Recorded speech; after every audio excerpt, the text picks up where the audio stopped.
ഇനിയിപ്പോ ഇൻഷാല്ല റമദാൻ വരികയാണ്, അള്ളാഹു മുബല്ലിഗിന റമദാൻ ഇൻഷാല്ല.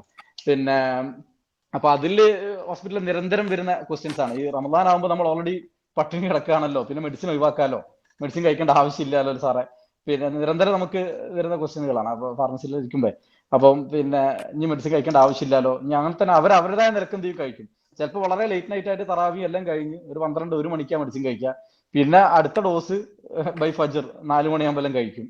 അപ്പോൾ റമദാനായിട്ട് ബന്ധപ്പെട്ട് നമ്മൾ ശ്രദ്ധിക്കേണ്ട കാര്യങ്ങളോട് ഈ സന്ദർഭത്തിൽ പ്രത്യേകിച്ച് ഇനിയിപ്പോ 2 മാസം കൂടെ ഉള്ളൂ സൂചിപ്പിച്ച നമ്മൾ റമദാനായിട്ട് ബന്ധിച്ച് പറയുമ്പോൾ ഇപ്പോൾ ലാസ്റ്റ് ഒരു 10-12 വർഷമായിട്ട് ഒരുപാട് റിസർച്ചും കാര്യങ്ങളും നമ്മുടെ മിഡിൽ ഈസ്റ്റിലായാലും മറ്റ് ഇസ്ലാമിക് കൺട്രീസിലായാലും UK-യിലൊക്കെ ആയിട്ട് നടന്നിട്ടുണ്ട്. അതിന്റെ അടിസ്ഥാനത്തിൽ ഒരുപാട് ഗൈഡ് ലൈൻസ് വന്നിട്ട് ഈ ഗൈഡ് ലൈൻസ് ഒക്കെ വന്നിരിക്കുന്നത് ഇതിന് എക്സ്പേർട്സ് ഉള്ള ഒരു ഗ്രൂപ്പ് ചെയ്തതാണ്. ഈ ഗൈഡ് ലൈൻസ് വന്നിരിക്കുന്നത് നമ്മളെ റിലീജിയസ് സ്കോളേഴ്സും ഒക്കെ ആയിട്ട് കൺസൾട്ട് ചെയ്തിട്ട് വന്നിട്ടുള്ള ഗൈഡ് ലൈൻസ് ആണ്. ആ ഗൈഡ് ലൈൻസ് പ്രകാരം നമ്മൾ ചെയ്യേണ്ടതെന്ന് വെച്ചാൽ നമ്മൾ ഇപ്പോൾ ഒരു രോഗിയാണെങ്കിൽ നമ്മളെ ഒരു റമദാൻ തുടങ്ങുന്നതിന് മുമ്പ്, നമ്മൾ ഫാസ്റ്റിംഗ് തുടങ്ങുന്നതിന് 1-2 മാസം മുമ്പ് തന്നെ നമ്മൾ ഇതിന്റെ പ്രിപ്പറേഷൻസ് തുടങ്ങണം. കാരണം വെച്ചാൽ ഈ റമദാനോടനുസരിച്ച് നമുക്ക് എന്താ സംഭവിക്കാൻ പോകുന്നത്, ഒന്ന് നമ്മൾ സമയത്തിന് ഭക്ഷണം കഴിക്കുന്നില്ല, എന്തായാലും നോമ്പിന്റെ ടൈമിൽ കഴിക്കുന്നില്ല, പിന്നെ കഴിക്കുന്നത് അസമയങ്ങളിലാണ്, പിന്നെ നമുക്ക് വെള്ളം കുടിക്കാൻ പറ്റുന്നില്ല. അപ്പൊ നമ്മുടെ മരുന്നിന്റെ ഡോസുകളിലും ടൈം മാറുന്നു. അപ്പൊ ഇതിൽ റിസ്ക് എന്താണെന്ന് വെച്ചാൽ ഒന്ന് ഹൈപ്പോഗ്ലൈസിമിയ, ഷുഗറിന്റെ അളവ് ഒരുപാട് കുറയും. കാരണം നമ്മൾ മരുന്ന് കഴിക്കുന്നു, ഭക്ഷണം കഴിക്കുന്നില്ല കുറെ എക്സ്റ്റെൻഡഡ് പീരിയഡ്. അപ്പൊ ഹൈപ്പോഗ്ലൈസിമിയ ഉണ്ടാവും. പിന്നെന്ന് വെച്ചാൽ നമ്മൾ ഈ പറഞ്ഞ പോലെ ചില ആൾക്കാർ ഞാൻ ഫാസ്റ്റിംഗ് അല്ലേ എന്ന് പറഞ്ഞിട്ട് ഒരുപാട് ഭക്ഷണം കഴിക്കുന്നു ഇഫ്താറിനോ മറ്റൊക്കെ ആയിട്ട്, എന്നാൽ മരുന്നിന്റെ ഡോസ് കുറയ്ക്കുകയും ചെയ്യുന്നു. അപ്പൊ അവർക്ക് ഹൈപ്പർ ഗ്ലൈസീമിയ ഉണ്ടാവും, കൂടുതൽ ഷുഗർ ഉണ്ടാവും. പിന്നെ നമ്മൾ ഈ വെള്ളം കുടിക്കാത്തത് കാരണമുള്ള ഡീഹൈഡ്രേഷൻ. ഈ ഡീഹൈഡ്രേഷൻ കാരണം ഈ ഡയബറ്റിക് പേഷ്യൻസിലൊക്കെ ഒരു റിസ്ക് എന്ന് വെച്ചാൽ ത്രോംബോസിസ്, നമ്മളെ രക്തം കട്ടപിടിക്കാനുള്ള ചാൻസ് കൂടുതലാണ്. അത് കാരണം നമുക്ക് ഹാർട്ട് അറ്റാക്ക് മറ്റു കാര്യങ്ങളൊക്കെ വരാനുള്ള ചാൻസ് കൂടുതലാണ്. പിന്നെയുള്ളത് ഈ ഇൻസുലിൻ യൂസ് ചെയ്യുന്ന പേഷ്യൻസിന് അവർക്ക് DKA, ഡയബറ്റിക് കീറ്റോസിഡോസ് വരാനുള്ള ചാൻസ് ഉണ്ട്, ഇത് നമ്മൾ കൺട്രോളിൽ പോയിട്ടില്ലെങ്കിൽ. അപ്പൊ ഇതൊക്കെ കൺസിഡർ ചെയ്തിട്ട് അപ്പോൾ ഇവര് റിസർച്ച് ചെയ്തപ്പോൾ മനസ്സിലാക്കിയത് നമ്മളെ കമ്മ്യൂണിറ്റിയിൽ നിന്ന് ഡയബറ്റിക് പേഷ്യന്റ് ആണെങ്കിലും നോമ്പ് എടുക്കണം എന്നുള്ള ആഗ്രഹം വളരെയധികം ഉള്ള കമ്മ്യൂണിറ്റിയാണ്. അതുകൊണ്ട് ഇതൊന്നും നോക്കാണ്ടാണ് പലപ്പോഴും ആൾക്കാർ നോമ്പെടുക്കുന്നതും പിന്നെ ഇങ്ങനെ ഓരോരോ പ്രശ്നങ്ങളുണ്ടായിട്ട് ഹൈപ്പോ അടിച്ചിട്ട് എമർജൻസി പോകേണ്ടി വരുന്നു, അല്ലെങ്കിൽ ഹൈപ്പർ അടിച്ചിട്ട് അഡ്മിറ്റ് ആവേണ്ടി വരുന്നു, അങ്ങനത്തെ പ്രശ്നം ഉണ്ടാകും. അപ്പൊ അതിന് വേണ്ടിയിട്ട് അവരൊരു ഗൈഡ് ലൈൻസ് ഉണ്ടാക്കി. ഇത് എങ്ങനെ നമ്മളിത് ആൾക്കാർക്ക് ബുദ്ധിമുട്ടില്ലാതെ, ഇത് അവരുടെ രോഗത്തിനെ ബാധിക്കാതെ അവർക്ക് എങ്ങനെ അവരുടെ വിഭാഗത്തിന് ചെയ്യാന്നുള്ളത് കാര്യത്തിന് ആ ഇത് പ്രകാരം അവർ ആദ്യം ചെയ്തത് ഇവരെ ഒരു റിസ്ക് കാറ്റഗറി ഉണ്ടാക്കി. ഇത് ഇസ്ലാമിക് സ്കോളേഴ്സ് ആയിട്ട് കൺസൾട്ട് ചെയ്തിട്ടുണ്ടാക്കിയ റിസ്ക് കാറ്റഗറിയാണ്. അതിൽ 3 റിസ്ക് കാറ്റഗറി. ഒന്ന് വെരി ഹൈ റിസ്ക് എന്ന് പറഞ്ഞാൽ ഫാസ്റ്റിംഗ് നോട്ട് അഡ്വൈസ്ഡ്, അത് അവോയ്ഡ് ചെയ്യാനാണ് അവർക്ക് നല്ലത്. പിന്നെയുള്ളത് ഹൈ റിസ്ക്, അവർക്ക് ഫാസ്റ്റ് ചെയ്യാം, പക്ഷെ അവരുടെ ഷുഗർ റെഗുലറായിട്ട് മോണിറ്റർ ചെയ്യാൻ തയ്യാറായിരിക്കണം. എന്ന് മാത്രമല്ല അവർക്ക് എന്തെങ്കിലും പ്രശ്നങ്ങൾ ഉണ്ടായാൽ ഇമ്മീഡിയറ്റ് മെഡിക്കൽ കെയർ കിട്ടാൻ സാധ്യതയുള്ള ആൾക്കാരായിരിക്കണം. പിന്നെയുള്ളത് മോഡറേറ്റ് ലോ റിസ്ക് ഉള്ള ആൾക്കാർക്ക് പ്രശ്നമില്ല, അവർക്ക് സാധാരണ ബാക്കിയുള്ള എല്ലാ ആൾക്കാരെയും പോലെ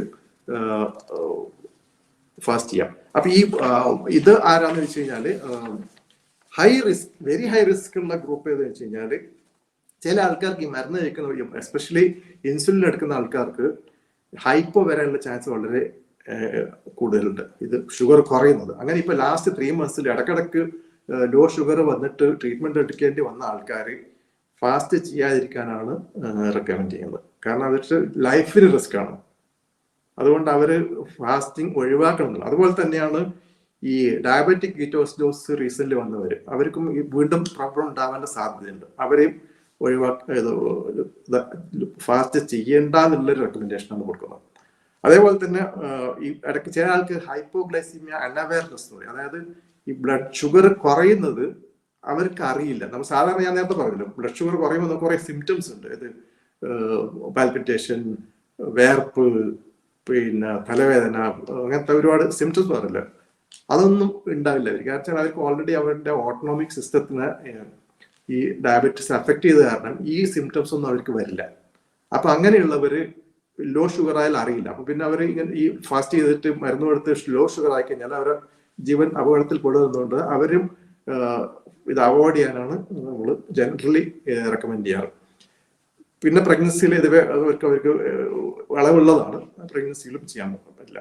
അതേപോലെ തന്നെ ഡയാലിസിസ് ചെയ്യുന്ന കിഡ്നി പേഷ്യൻസ് ഉണ്ടാവില്ല, അവരെയും ഇതിൽ നിന്ന് ഒഴിവാക്കാനാണ് പറയുന്നത്. പിന്നെ ഹൈ റിസ്ക്, ഞാൻ പറഞ്ഞു ഹൈ റിസ്ക് എന്ന് പറഞ്ഞത് ടൈപ്പ് 1 ഡയബറ്റീസ്. അവർ ഇൻസുലിൻ എടുക്കുന്നുണ്ട്, പക്ഷെ അവർ ഇൻസുലിൻ ഇത് ഷുഗർ വെൽ കൺട്രോൾഡ് ആണ്.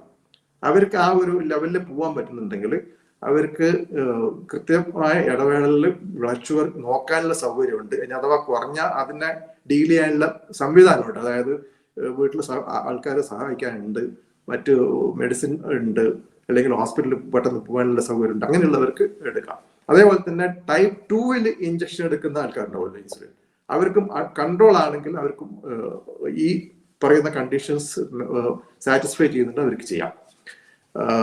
അതേപോലെ തന്നെ ഈ ടൈപ്പ് 2 ഡയബറ്റീസിലെ പ്രഗ്നന്റ് ലേഡീസ് അവർക്ക് വേണമെങ്കിൽ ചെയ്യാം, പക്ഷെ അത് റിലീജിയസ്ലി അവർക്ക് എക്സംഷൻ ഉള്ളതുകൊണ്ട് പിന്നെ അവർക്ക് നിർബന്ധമില്ല. അതേപോലെ തന്നെ early kidney disease, renal failure dialysis സ്റ്റേജിൽ എത്തിയിട്ടില്ല, പക്ഷെ അവരുടെ ഫങ്ഷൻ കുറവാണ്, അവർക്കും എടുക്കാം. പക്ഷെ അവർക്ക് ഇടയ്ക്കിടയ്ക്ക് ഈ പറഞ്ഞ പോലെ എല്ലാ ടെസ്റ്റും ചെയ്ത് നോക്കാം. കാരണം അവർക്ക് ഹൈപ്പോ വരാനും മറ്റു ക്രോമിക്സ് വരാനുള്ള ചാൻസ് കൂടുതലാണ്, അവരുടെ ക്രിയാറ്റിൻ കൂടാനുള്ള ചാൻസ് കൂടുതലാണ്. കാരണം അവർ ഡീഹൈഡ്രേറ്റഡ് ആകുമ്പോൾ ക്രിയാറ്റിനൊക്കെ കൂടാനുള്ള ചാൻസ് കൂടുതലാണ്. അപ്പൊ അവര് അണ്ടർ മെഡിക്കൽ വാച്ച് അവർക്ക് ഫാസ്റ്റ് ചെയ്യാവുന്നതാണ്.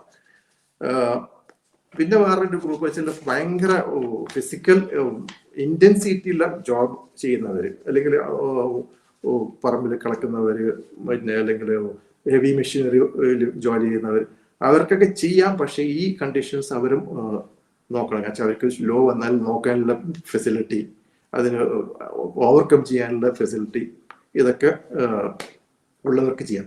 ഇവർക്കൊക്കെ കൊടുക്കുന്ന ഒരു അഡ്വൈസ് എന്ന് വെച്ചാൽ അവര് മാനസികമായിട്ട് ഒരു കാര്യം ആദ്യം മനസ്സിലാക്കേണ്ടത് വെച്ചാൽ, ഇങ്ങനെ ഒരു സിറ്റുവേഷൻ ഉണ്ടായാൽ എനിക്ക് നോമ്പ് തുടരാൻ പറ്റില്ല, എനിക്ക് മുറിക്കേണ്ടി വരും, അപ്പൊ ഞാൻ മുറിക്കും എന്നുള്ള ഒരു ഇത് അവര് മനസ്സിലാക്കേണ്ടിയിരിക്കുന്നു. ആക്ച്വലി ബ്ലഡ് ഷുഗർ ബിലോ 70 വന്നു കഴിഞ്ഞാൽ അത് പിന്നെ അതിലും കുറഞ്ഞു പോയി കഴിഞ്ഞാൽ അത് ജീവന് വലിയ പ്രശ്നം ഉണ്ടാക്കുന്ന സിറ്റുവേഷൻസ് ആണ്.